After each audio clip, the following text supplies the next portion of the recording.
Hello, my name is Andy and I am the Village Idiot. I'm armed with a car and a GoPro and an unhealthy amount of time on my hands. I'm using that time to attempt to visit every civil parish in England. You're watching the East Riding of Yorkshire series. Together with the unparished city of Hull, it forms the county of the same name. There's 172 parishes here. Which one are we in today? Okay, today in the East Riding of Yorkshire I've got a nice little village for you, and one where there's no issue ever with parking. I'll show you why.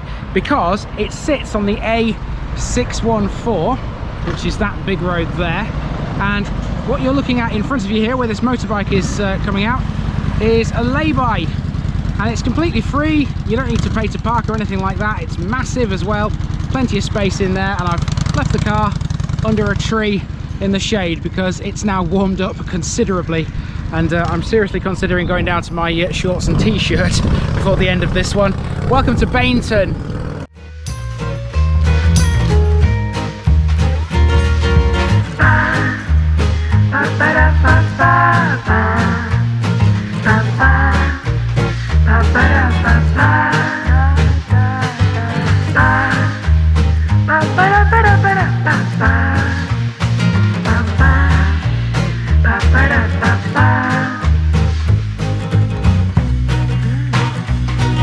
Here's my disclaimer for people who may be watching me for the first time. I say things as I would in my native accent and dialect.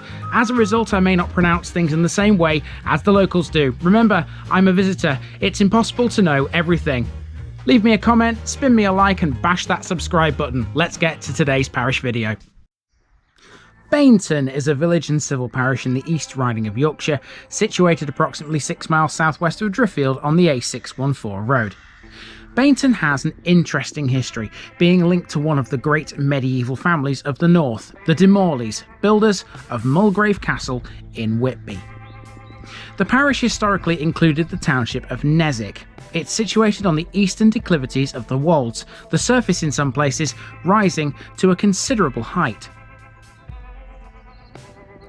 Bainton's church is dedicated to St Andrew. This is known as the Cathedral of the Wolds, a testament to its size and impressive Gothic architecture. It's an imposing 13th century church, rebuilt in the 1330s and 1340s under the then rector William de Brocklesby.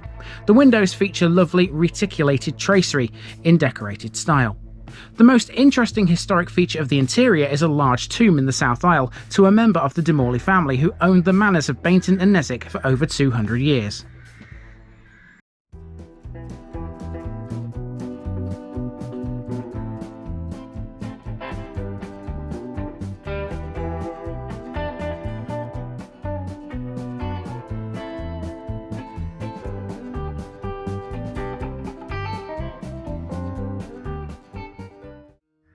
There seems to be some debate as to which de Mauley the tomb in the church commemorates. The historical information within suggests that it's Sir Edmund de Mauley. However, other sources suggest that it is in fact Sir John de Mauley. In any case, the de Mauley tomb is similar in style to the Grand Percy tomb in Beverley Minster. The de Mauleys arrived at Bainton in 1214, when Peter de Mauley, who had gained the dubious favour of King John, married the heiress of the Fossard dynasty. There's not a great deal of evidence of the de Mauleys' presence in Bainton other than at St Andrews. Regardless, it remains its largest slice of history. According to Bainton Parish Council's website, its village hall seen here is one of the best equipped in the local area, and it's available for villagers to hire. And at this southern edge of civilization there's a field, which if you look over you'll see a row of houses. That is Leafield Lane.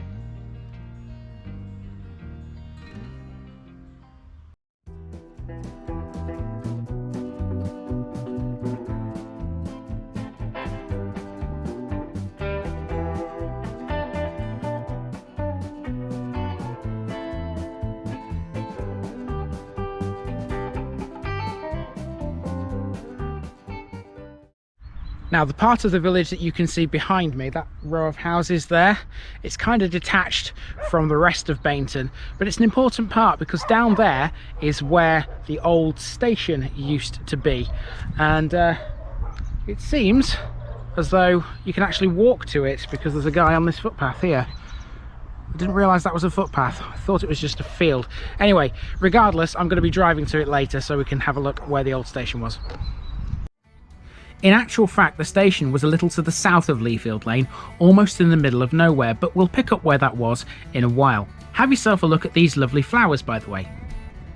Here's a bus stop. Bus numbers 45 and 46 run through Bainton. From here, you can reach York, Pocklington and Bridlington depending on the day and time of travel. Without public transport, your only other way of getting to and from the village is by using the A614. This is the same road that runs through Middleton on the Wolds, and it's every bit as busy. Bainton has no post office, but it does retain a post box, which can be found on the A614 at the southern end of the village. This is also where you'll find the parish notice board on the A614 as well. Here's me optimistically hoping a lot of passing traffic on the road will spot this as it flies past.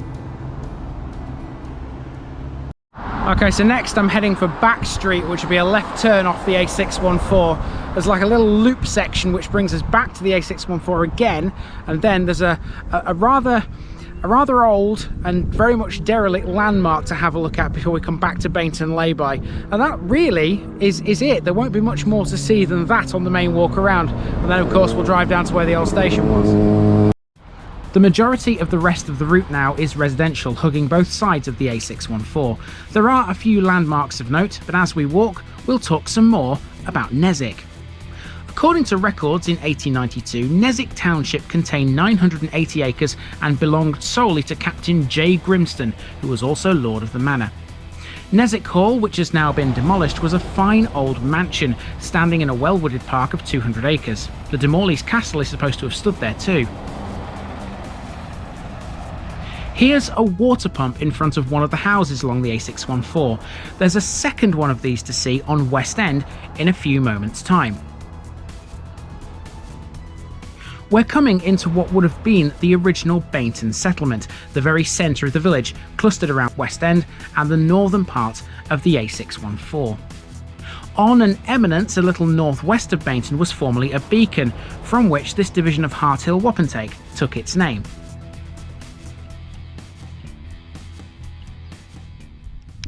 Oh, the A614 has been heaving with traffic ever since I set foot onto it. It's not surprising really. Today's a Friday and it's a bank holiday weekend as well, and I imagine a lot of people are heading towards the coast, and in weather like this, can you really blame them? Now we're heading up Back Street, which is a good time to mention the Minster Way again, which we met last week in North Dalton. It runs through Bainton too. The Minster Way follows West End upon reaching Bainton, passing right through the heart of the old village core before continuing eastward towards Neswick. The route originated in 1980 by Ray Wallace of the East Yorkshire area of the Ramblers Association, and it offers a good introduction to the East Yorkshire countryside and the Yorkshire Wolds. Here we find the second water pump alluded to earlier. The house it stands in front of is even called Pump House. Differing sources say it's Pump Cottage, but either works, I think. Speaking of names, there are two other Baintons in England. There's one in Oxfordshire and one in Cambridgeshire, the latter of which, by the way, is the oldest recorded settlement of the three. The place name literally means estate associated with a man called Bada. As a surname, Bainton was first found in Northumberland in 972. So from here the houses just continue down West End before the road bends to the right and appears just to go off into the countryside. There's nothing really up there of interest I can see on the map, but you Bainton locals might know better than me. If there's anything up there which I maybe should have walked to, you need to let me know. But we're heading back to the A614. Back on the A614 and we come across Avonside Roofing and Solar Centre. This is one of 48 branches across the UK. What they provide is pretty much self-explanatory. As far as other amenities go, Bainton doesn't have any shops, nor does it have a pub, but a while north of the village is the Wolds Village Tea Room and Restaurant. See the picture bit for that. There have historically been places of worship in the village for both the Primitive Methodists, built in 1837, and the Wesleyan Methodists, built in 1868. These days, only one of them remains. On Dead Lane is the current Methodist church. Whether or not this is the original building, I cannot confirm, but at a guess, it looks a little too modern to be. Back onto the A614 with one major landmark left to see. On the way, we pass a black sign pointing us in the direction of Neswick. Seems there's a lorry park there these days. From here, you can see the remains of a tower windmill west of the A614. Little online information is available about the mill's history, but it probably dates from around 1818. So there it is, the windmill. I don't know whether it's going to be obscured by trees a little bit as I walk down towards it. Hopefully not. I'd like to get a nice clear shot of it. It looks interesting. It turns out I was out of luck. These trees go all the way up. It's literally just there. I can see it through the trees, but obviously you won't be able to because it's obscured. But yeah, there's a windmill there. Anyway, that's just about it for Bainton, apart from the picture bit and to go down to where the old station is.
Bainton was served by Bainton railway station on the Selby to Driffield line between 1890 and 1954.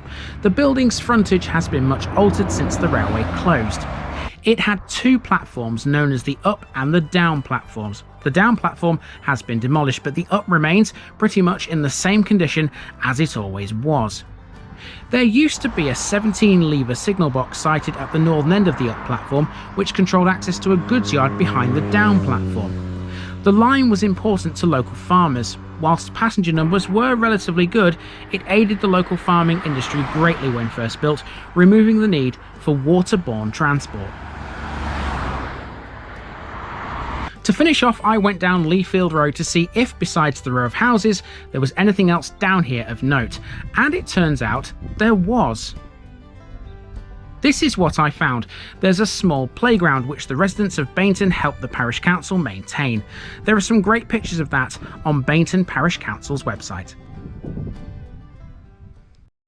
So to finish with, I thought I'd better mention the Bainton Millennium Wood planted in 2000 to commemorate the millennium and extended in 2016 with support from the Woodland Trust and the residents of Bainton. And speaking of the residents of Bainton, thank you very much guys for making me feel very welcome in your village to record this episode. Oh, I'm done now for the day. That's 6 villages I've done today, all in the East Riding, and every single one has been quite interesting for varying reasons, and this one has been sort of the icing on the cake, if you like. It's been a very nice one to walk around. I've enjoyed it, and hopefully you have too. Time for me to go and find my hotel now, and I'll be back out tomorrow to do 4 more, the next 4 episodes that you're going to see in the East Riding series. But for now, this has been the Parish of Bainton, and I've been Andy, also known as the Village Idiot, and I am out.